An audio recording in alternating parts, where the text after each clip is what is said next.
Hola amigos, bienvenido al taller de estética de la poesía para principiantes. Nos ha ido, creo que bien, ha dicho Nedasca, y saludo a los amigos de Chiloé que nos están viendo. Vamos a hacer un programa especial sobre la mitología chilota. En este programa voy a tocar un tema muy apasionante para mí como poeta, que es la poesía y la estética de la guerra. Entendiéndose que en estos aproximadamente 7000 años que llevamos como civilización, lo más probable es que hayan existido entre 5000 guerras en todas las épocas y en todos los continentes. Y luego quiero partir con una idea de la poética de Aristóteles. Que la poética de Aristóteles es una teoría en sí de la intriga. Por lo tanto, el libro por antonomasia que trabaja en base a esto sería la Ilíada. Muy apasionante la Ilíada. La Ilíada, supuestamente escrita por Homero, no se sabe realmente si Homero existió o no existió. Incluso el concepto de que él fuera ciego sería porque en realidad no se sabe, que fueron muchos los que lo escribieron. Ilíada sería el concepto de Ilión, que sería Troya. A grandes rasgos, esta sería una de las grandes batallas, una de las grandes guerras, donde aparte de intervenir los hombres, los héroes, también intervenían los dioses. De un lado u otro lado los dioses intervenían de acuerdo a las pasiones, y los dioses también tenían pasiones, tenían amores, habían cosas en común con los bandos en conflicto. Antes de explicar un poco más, la Ilíada está compuesta de 24 cantos o rapsodas que están escritos en hexámetros, están escritos claramente en hexámetros, y en un pie. ¿Qué quiere decir hexámetro? Y en un pie con la constitución de que este tipo de lírica era la que se ocupaba en la antigua Grecia. En la antigua Grecia, y se ocupaba también, ocupado después más tarde por los látigos. No, eso es el hexámetro de tarea. Queda como tarea, sí, porque ¿cómo? Si la pregunta nace para que se responda a uno mismo, esa es la idea de esto. Amigo de Chiloé, ¿qué es hexámetro? Le cuentan después de Nedasca. ¿Ya? Claro, ese es el concepto. Voy a tratar de sintéticamente contar lo que es Troya. Todo el mundo habla de Troya, la guerra de Troya, y hay una película donde sale Brad Pitt y algunos galanes de Hollywood, pero lo que vimos en esa película no es lo que hemos visto en el libro, lo que está escrito en la novela el Troya, en la Ilíada, no es eso.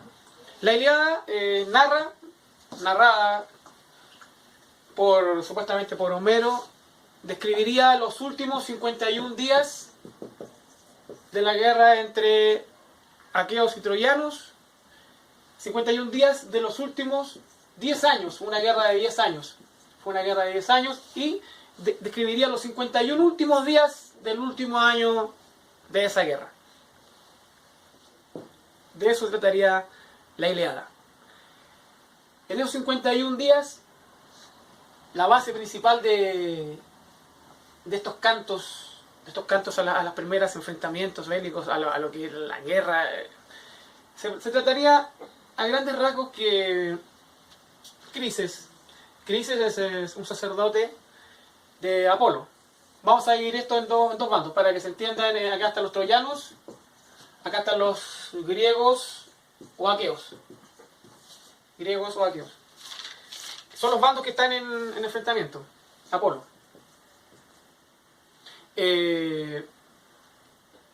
Criseida, que es la hija de Crises, ha sido secuestrada por Menelao. Recordemos que estamos en el campo de batalla. Ha habido una guerra que lleva 10 años y son los 51 últimos días de esa guerra. Apolo ha secuestrado a la hija del sacerdote Crises. Él le pide a Apolo. Él recurre al campamento militar de los aqueos, pero Menelao se burla de él, lo humilla. Por lo cual Crises vuelve y le cuenta esto a Apolo. Apolo en eso castiga al campamento de los griegos, que se encuentran sus naves, sus barcos negros se encuentran anclados en las orillas de Troya, y les envía una peste por 9 días. La Ilíada comienza, los cantos de la Ilíada comienzan con esta peste y después va desarrollando, empieza a contar la historia que por qué está llegando la peste hacia ese lugar. Acá tenemos al gran Aquiles, y Aquiles, al ver que hay una peste increíble que se encuentra azotando a sus tropas, le pide al adivino Calpas, le pregunta a Calpas, ¿qué está ocurriendo? Y Calpas recurre al oráculo y le dice, lo que pasa es que Menelao ha secuestrado a la hija del sacerdote Crises y hay que entregarla, o si no la ira de Apolo va a seguir cayendo y la peste nos va a matar a todos. Aquiles va donde Menelao y le exige que entregue a la hija del sacerdote. Menelao lo hace. Ella regresa a la ciudad de Troya, pero él no encuentra nada mejor que secuestrar a la esclava de Aquiles, Briseida, lo que causa la llamada cólera de Aquiles. Así comienza la Ilíada, la cólera, cantando a la cólera de Aquiles, que ha enviado a los avernos a los troyanos, etcétera, etcétera.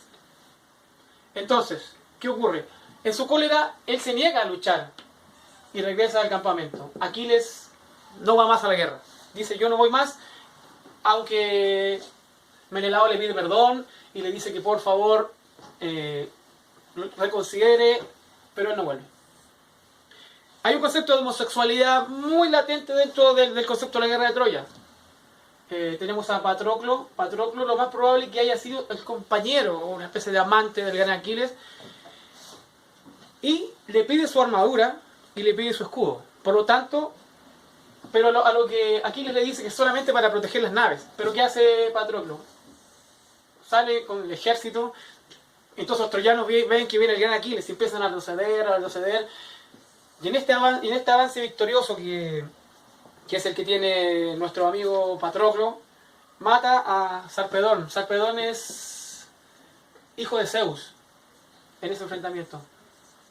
Y llegan hasta este punto.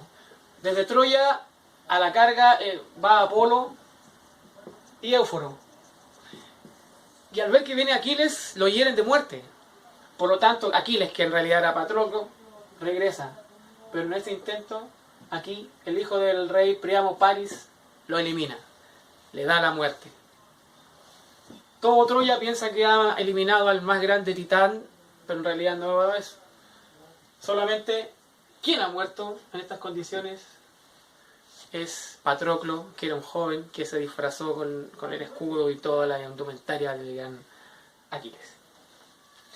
Lo que ocurre después, Menelao rescata el cadáver de Patroclo y lo lleva a Aquiles. Aquiles se niega a dar sepultura a su amigo, sin antes después él causar la venganza. Su cólera debe ser desatada. Entonces, por Tetis, que es su madre, le pide a Hefestos que en los infiernos cree un nuevo escudo más poderoso y una nueva armadura. Aquí nuevamente se lanzan a la carga. Aquí viene nuevamente el gran Aquiles y empieza a hacer retroceder a las fuerzas troyanas. Voy a leer brevemente una parte de la Ilíada, que es el canto 3, que lo encuentro muy, muy interesante. Puestos en orden de batalla con sus respectivos jefes, los troyanos avanzan chillando y gritando como aves. Así profieren sus voces, en grullas en el cielo, cuando a parodir del frío de las lluvias torrenciales vuelan gruyendo. Atenea está en los cielos, así como Apolo, observan siguiéndolos como luces a los ejércitos. Los aqueos marchan silenciosos, respirando valor y dispuestos. Cuando ambos ejércitos se hubieran acercado el uno frente al otro, el gran Alejandro es Paris, Alexandros, el protector de los hombres, se aparece, y semejante a un dios, con una piel de león en sus hombros y una espada que blande como el bronce en los cielos, se lanza en un terrible combate. Este es un relato de este suceso. Cuando Aquiles empieza a avanzar con sus fuerzas, de la ciudad de Troya emerge Héctor. Y lo que conocemos, claro,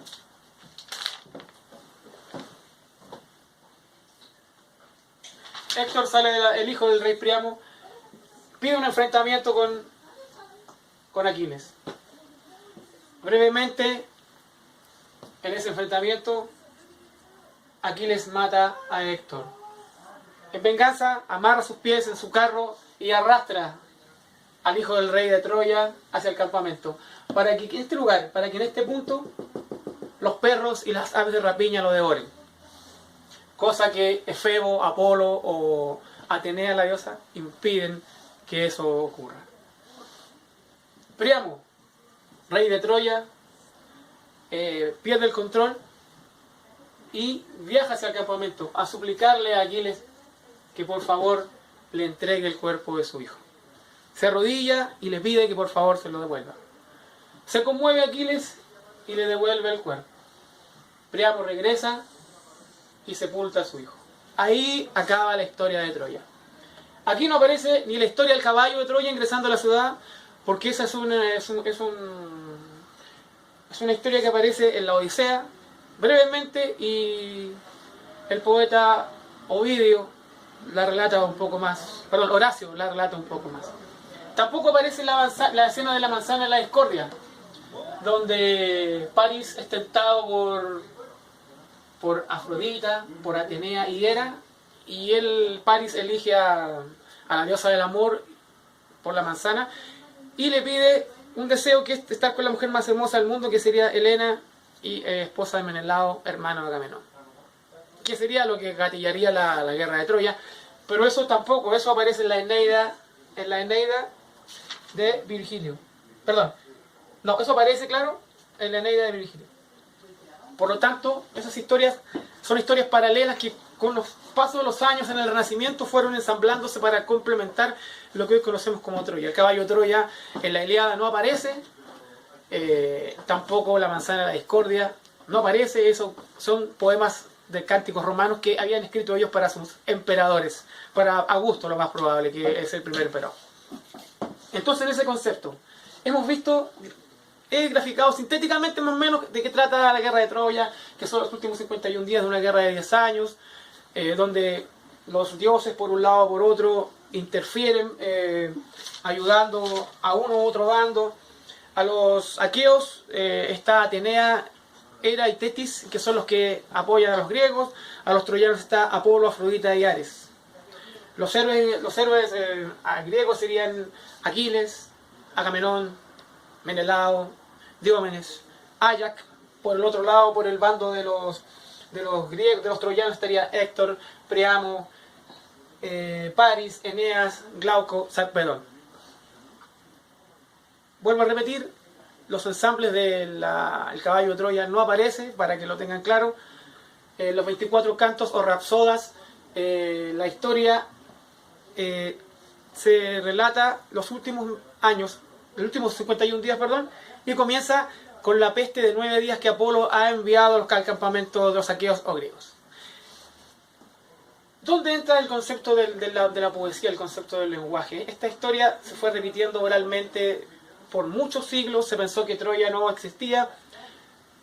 En el siglo XIX se encontraron ruinas de lo que pudo haber sido la séptima Troya. Estaba bajo un monte sepultada. Se llegó a la conclusión que esa, la sexta Troya que estaba sepultada, era la Troya de los cantos homéricos. Si bien, como ya dijimos anteriormente, que la palabra era un instrumento frágil y lleno de muchas imperfecciones, en el lenguaje poético, los antiguos griegos trataron de plasmar en el concepto de la épica, el concepto de los amores, de las guerras, de la cólera, para llegar a lo que habíamos hablado al principio de la estética de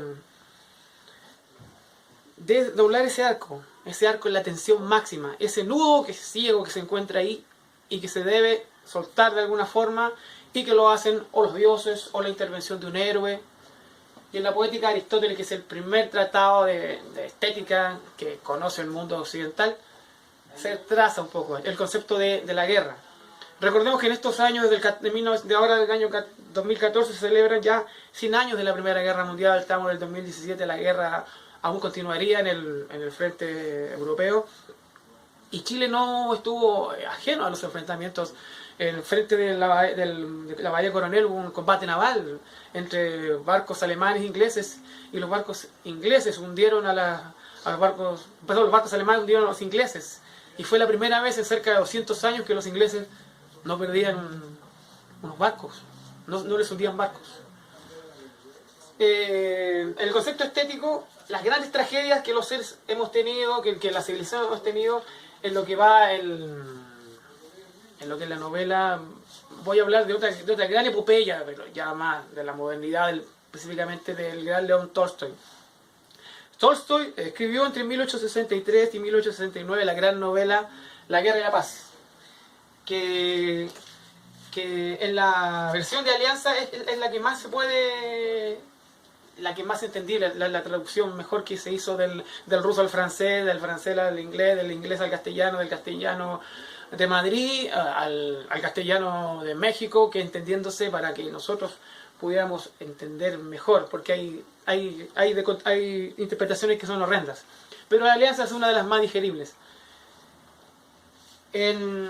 Recordemos que Tolstoy era un conde que estuvo en la guerra de Crimea, que fue un hombre educado bajo la enseñanza de un modelo ruso que era muy afrancesado para aquellos tiempos.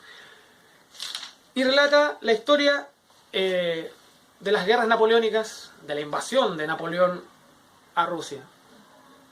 Pero los personajes de esta Guerra y la Paz son jóvenes, son adolescentes, serían como estas series hoy día juveniles, donde los personajes no están muy bien desarrollados, donde los personajes más bien son un poco inmaduros. Claro, en la primera parte de la Guerra y la Paz, los personajes ejes, Andrei Volkovsky y su hermana María, junto a los Natasha y el príncipe Alexei Rostov, que serían los otro grupo de amigos, todos de la aristocracia rusa de principios del siglo XIX, estamos hablando, y el príncipe Pierre Besukhov. Estos serían los personajes principales de este eje dramático. Tolstoy describe cerca de 600 personajes, pero muchos no se desarrollan. Algunos son muy absurdos, no logran llegar a la categoría de personajes, sino que yo creo modestamente que se crean prácticamente como caricaturas. Pero ya hablamos. El príncipe Andrei Volkovsky, su hermana María, el príncipe Pierre Besukhov, Natasha y su hermano Nikolai serían el eje de una sociedad aristocrática. Andrei Pierre Besukhov es un joven nuevo, un joven que sabe que vienen nuevos tiempos, que la Rusia feudal donde él vive está en una etapa de decadencia, que vienen ideas liberales desde los vientos que trae Europa, pero al poco le interesa. Recordemos que son entre 15 y 17 años tienen estos personajes, y el otro personaje, Andrei Volkovsky, él tiene conciencia clara de que su sociedad está en decadencia, de que la sociedad rusa está en decadencia, de que muchos de los valores que se están plasmando, recordemos que ellos estaban muy afrancesados, todos hablaban francés. En la Guerra y la Paz, muchos de los textos están en francés, de los diálogos. Por lo tanto, hay un pie de página donde Tolstoy va traduciendo, porque muchos de los diálogos están escritos en francés. Entonces, ellos no pueden entender una novela que está escrita en el concepto naturalista, mucha descripción, las fiestas de la alta sociedad. Yo pienso que en las primeras 150 páginas del primer tomo es solamente descripciones de fiestas, descripciones de amistad, de personajes que van, que salen, de tenientes, de lugartenientes, de generales, bla, bla, bla, hasta llegar a la aparición de personajes reales como el zar Alejandro I, el cual es muy joven también, debe tener unos 19, 20 años, y al cual lo describen como alguien muy hermoso y que todo el mundo quiere ver en sus desfiles y bla, bla, bla, bla, bla. Pero, cuando ellos saben que el ejército napoleónico ya viene acercándose, las cosas comienzan a cambiar. La felicidad del momento, la gran tragedia humana hecha palabras, comienza a suceder.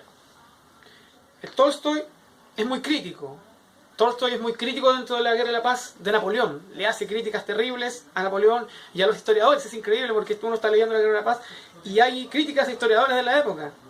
Como también quieren mucho algunos personajes, como ya hablamos del príncipe Andrei Volkovsky, pero a Madeleine, un personaje de una mujer a la cual le da, y no lo deja de desarrollarse, no deja que este personaje se desarrolle, sino que es una férrea crítica hacia ella.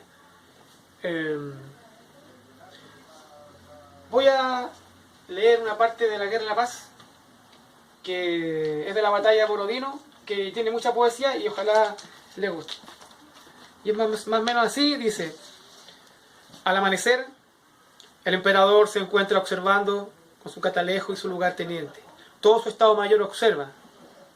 Algo raro ha ocurrido. Gigantescas columnas de humo avanzan. El ejército imperial de Napoleón ha arrasado con todo. 4 cuerpos del ejército imperial ruso han sido derrotados. A lo lejos hay nieve. Napoleón cree ver un mar azul, pero solo es el azul del cielo que se está reflejando en el hielo cristalizado. La sangre que Napoleón ve a lo lejos no es sangre, solamente es la ceniza de las casas que han estado quemando los soldados rusos. En esta descripción de Borodino, que fue la primera batalla y prácticamente el ejército ruso escapa en masa, siendo una derrota total. La Guerra y la Paz, en el fondo, el príncipe Andrei Volkovsky, al final, cuando ha caído derrotado, está herido de muerte, él tiene un amor increíble por Natasha Rostov, que era una amiga a la cual me amó mucho, pero cuando ella se declaró, él tuvo el terror y el pánico de ese amor increíble. Él está herido de muerte y escucha pasar al ejército de Napoleón y escucha la voz de Napoleón. En ese momento se da cuenta que él es parte de la gran tragedia que le ha tocado vivir en esa época. Les recomiendo que traten de leer La Guerra y la Paz. El primer tomo va a ser un poco difícil, pero después va a ver que van a seguir el ritmo. Lo mismo con la Ilíada, va a ocurrir exactamente lo mismo. No esperen ver al caballo de Troya, porque el caballo no va a aparecer nunca. No esperen el mito de la manzana de la discordia, porque no aparece. Es solamente lo que relaté al principio sobre la cólera de Aquiles. Creo que me quedan algunos minutos. Voy a cerrar con un poema de Borges sobre la guerra, de un familiar de él. Borges también le gustaba mucho estos temas, entendiendo la guerra como el concepto estético. Es a un bisabuelo de él, el doctor Francisco Laprida, que fue asesinado el 22 de septiembre de 1829 por los montoneros de Aldao. Voy a tratar de hacerlo lo más sintético posible. Zumban las balas en la tarde última, hay viento y ceniza en el viento, se dispersa el día y la batalla deforme, y la victoria de los otros. Vencen los bárbaros, los gauchos vencen. Yo, que estudié leyes y cánones, yo, Francisco Narciso Laprida, cuya voz declaró la independencia de estas crueles provincias, derrotado de sangre y sudor, manchado el rostro, huyo hacia el sur por arrabales últimos, como aquel capitán del purgatorio que huyendo a pie y ensangrentado el llano, fue cegado y tumbado por la muerte, donde un oscuro río pierde el nombre. Oigo los cascos de mi caliente muerte que me busca, con los jinetes, los belfos y las lanzas. Yo, que anhelé ser otro, un hombre de leyes y dictámenes, a cielo abierto, rasgo el pecho entre ciénagas. Al fin me encuentro con mi destino sudamericano. El círculo se va a cerrar y yo aguardo que así sea. Pisan mis pies las sombras de las lanzas que buscan las befas de mi muerte, los jinetes y las crines, los cabellos que se cienden sobre mí. Ya el primer golpe, el duro hierro que me raja el pecho, el íntimo cuchillo en la garganta. Ese poema que escribió Borges está escrito desde el yo.